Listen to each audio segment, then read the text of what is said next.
Hey, what's up guys, it's DarkArmedDuelist, and today I'm going to be doing a Gimmick Puppet deck profile. So I'm really excited for this deck because this deck is super gimmicky, I know.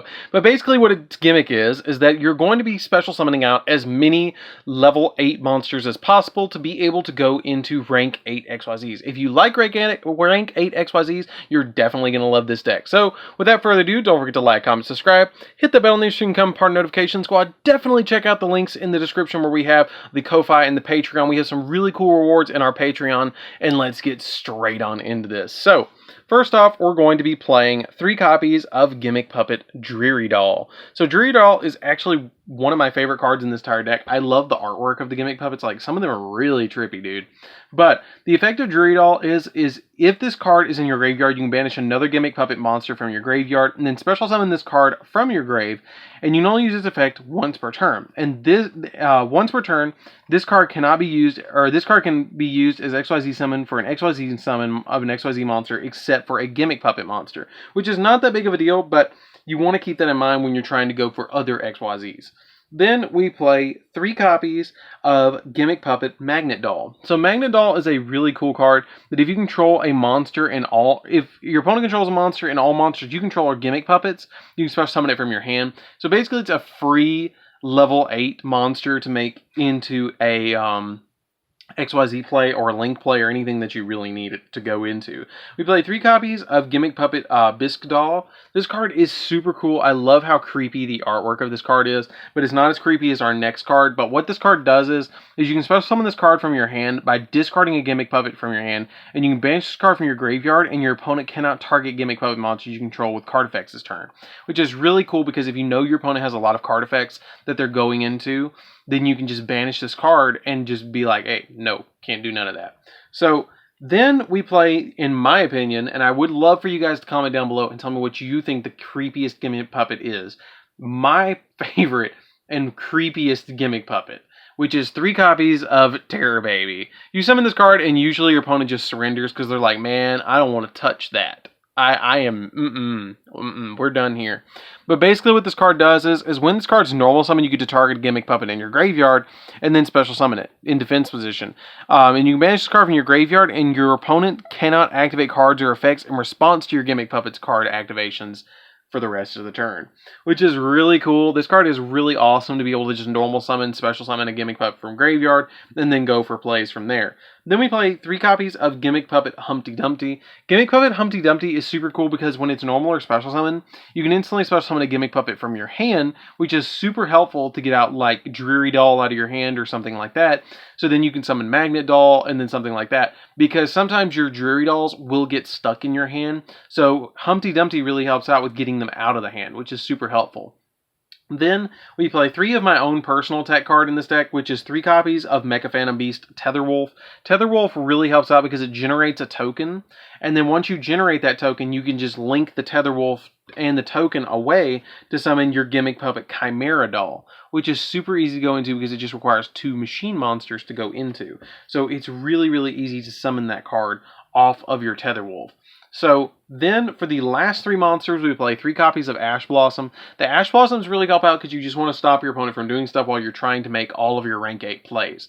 So that's it for the monsters. Let's get into the spells.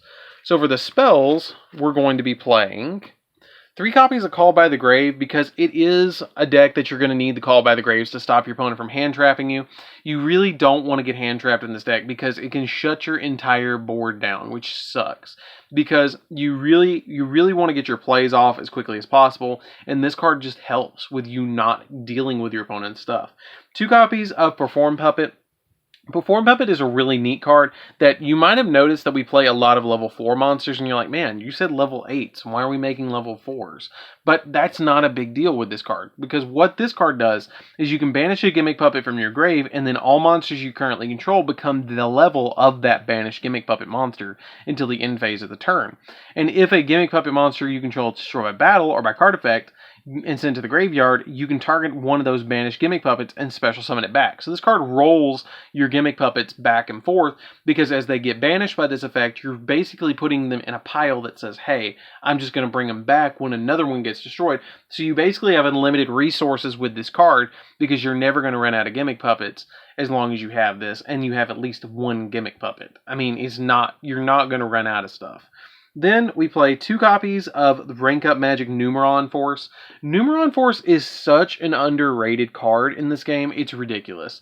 This card lets you target a face-up XYZ monster you control, and then XYZ summon a C number monster with the same type as that monster you control, but 1 rank higher. But the really cool about this card is that then if there were any face-up cards on the field other than this card, you negate those effects. And it doesn't specify for how long. It just negates them. Period. They're just negated. Like, they cannot activate again. I actually was dueling against somebody that had Dragoonides when I was playing this deck, and I negated their Dragon Ravine, and it was just like they surrendered because they couldn't do anything else because I had stopped their 1 card. And I called by the grave their Phalanx, and I actually activated this and went into the Dark Strings, and it was like, man, I can't do anything with this deck anymore because you just blocked my 1 tuner, and you stop me from sending another one to graveyard because you hit the Ravine. So this card can be really pivotal at hitting certain cards that your opponent has already established their board, which is really cool. Then we play 2 copies of Rank Up Magic Quick Chaos. Quick Chaos is really cool because it lets you target, it's a quick play spell that basically lets you rank up one of your monsters from its normal version to its C version, which is really, really cool. 2 copies of Junk Puppet. Junk Puppet basically lets us revive our Gimmick puppets from the graveyard, but you can only activate it once per turn, so that's when we only play a single copy of it. I've considered bumping it up to 2, or to 3, I mean, but I just feel like 2 is plenty in this deck. Then we play 2 of the newest cards, which came out of Ignition Assault, and that is 2 copies of Condolence Doll. So Condolence Doll is a neat card that's basically like a massive Foolish Burial that lets you send Gimmick puppets from your deck with different names, with different names, up to the number of monsters your opponent controls, +1. That were special summoned from the extra deck, +1. So even if they don't control the monster special summoned from the extra deck, you can still send 1 to the graveyard. So this card's really, really good at doing that. You're usually going to go second in Gimmick puppets anyway, so they're usually going to have at least 1 on the field. And with Master Rule 5, they're going to have a lot more monsters on the field that were special summoned from the extra deck. That basically says, hey, I'm going to set up my entire field, and I'm not worried about what you're doing. Basically, what you're trying to get to the graveyard with this card is your Drury Dolls to be able to banish another Gimmick puppet and then special summon Drury Doll to your side of the field. Now, it also has the ability that you can banish this card from your graveyard to target an XYZ monster that's a machine that you control, and it can't be destroyed by your opponent's card effects while face up on the field. And that's just permanent. It just can't be destroyed by card effects. We play 3 copies of Trade-In for the last 3 spells. The 3 copies of Trade-In basically just stop our opponent from, or not stop our opponent, but let us draw cards and just help us unbrick our hand if we do brick with a couple of level 8 monsters, which is very rare, but it only happens if you draw like 2 Drury Dolls at the same time, but you usually have a way to get it out of your hand with like Bisque Doll or something like that.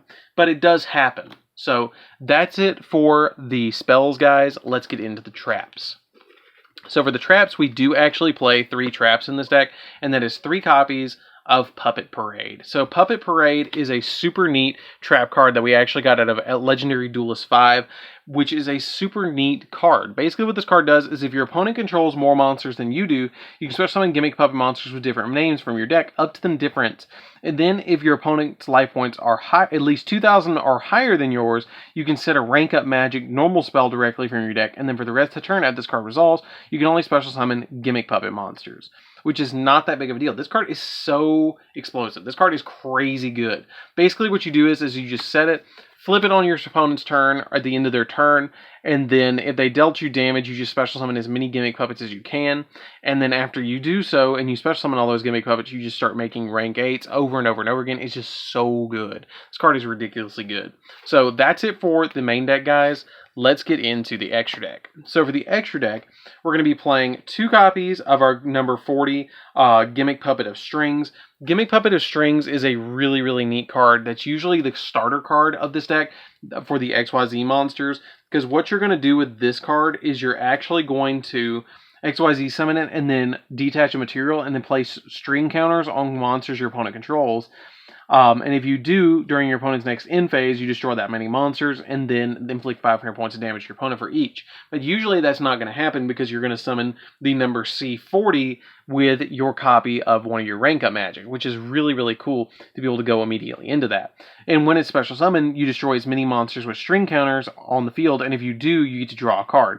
And then inflict damage to your opponent equal to the highest original attack the monsters that they had that had string counters. So if they had a 3,000 attack one monster, you get to draw a card and they lose their 3k monster, which is just good advantage. I mean, it's just good business. Then, once per turn, you can detach a material from this card and then place a string counter on each monster your opponent controls to set you up again for going into another copy of this card to be able to destroy another monster and then be able to special summon a card, which is really, really cool, and I really, really love that effect. Then we play a single copy of number 15, Gimmick Puppet Giant Grinder. If you're playing against anything with XYZs, this card is really good because it can burn your opponent for the attack of the XYZ monster that it destroys. And it just helps destroy special summon monsters on the field, and it really surprises your opponent. Then we play a single copy of its number C version, which is number C15, Puppet Giant Hunter, which is really cool because you can detach a material from this card and then target a card your opponent controls, destroy it, and if you do, if it was a monster, you inflict damage to your opponent equal to its original attack. Then I play a single copy of our win condition sometimes, which is number 88. This card can surprise our opponent a little bit because you can, if you have no cards in your spell and trap card zone, you can detach a material from this card, and if you put a destiny counter on it, and when it gets 3 destiny counters on it, you get to win the duel instantly. You just instantly win the duel. But we also play its C version, which the C version is also a win condition that has the ability that it must be summoned with a rank up magic spell and targeting number 8 Gimmick Puppet of Leo, and it cannot be special summoned by other ways. And then this card cannot be targeted with card effects. And then once per turn, you can detach material from this card and inflict 1,000 points of damage to your opponent. And then during the end phase, if your opponent's life points are 2,000 or less, and this card has no materials on it, you win the duel, which is really cool because if it's really cool to be able to inflict that 1,000 points, and it has a 3,500 attack points on it. This card's really good at just winning you games. For the other XYZ monsters that we play, for the Gimmick Puppets, we play 2 copies of Gigantus Doll. What this card does is when you detach materials from it, you detach 2 materials from this card, and then target 2 monsters your opponent controls, and then you gain control of those monsters, and then you contribute this card to make them all level 8, which is really cool to be able to go into your other monsters. We play 2 copies of Chimera Doll. Chimera Doll is super good just as our link monster of the deck. Chimera Doll just helps out with being able to make all sorts of different plays during your main phase. If you this card's link summon, you can activate this effect. Special summon from your extra deck, except Gimmick Puppets or Machine XYZ monsters. And then you take a Gimmick Puppet from your deck and either add it to your hand or send it to the graveyard. And if all monsters you currently control are Gimmick Puppets, you can special summon a Gimmick Puppet monster from your hand, which is really helpful to be able to add those. You add it and then instantly special summon a Gimmick Puppet, which is super cool. We play Hope Harboring Dragon Titanic Galaxy just as another XYZ monster in the deck. Number 23, Lancelot, Dark Knight of the Underworld, really helps out in this deck as well because you can just attack your opponent for 2,000 and end the game sometimes, or be able to pop spells or traps. Or pop monsters, which is really cool. This card's really, really good. And then I play a single copy of the BLS Link monster. I don't make this all that often, but you kind of just want that extra option. If you don't have the BLS Link monster, you can actually change it out for like Baguska or the Garganta X. You can change it out for 1 copy of that. It just depends on what you guys kind of want. But I really did like the BLS Link monster here because sometimes you do make it. So that's it for the deck, guys. I hope you enjoyed it. It's a super fun deck that I hope you guys give it a shot. And I would say that if you didn't play this, it would be budget. Like, this deck is probably less than $50 if you don't play the Blackluster Soldier Link monster. Everything else in the deck is ridiculously cheap. You probably could get away with getting the deck for around, like, probably somewhere in the range of like $40, I would say, for the main deck and the extra deck together. Like, it's not an expensive deck at all. So anyways, guys, this is DarkArmedDuelist. Don't forget to like, comment, subscribe. Don't forget to hit that bell down there so you can become part of the notification squad. Check out the Patreon and the Ko-Fi down in the description below. And I'll see you guys in the next video. See you around, guys.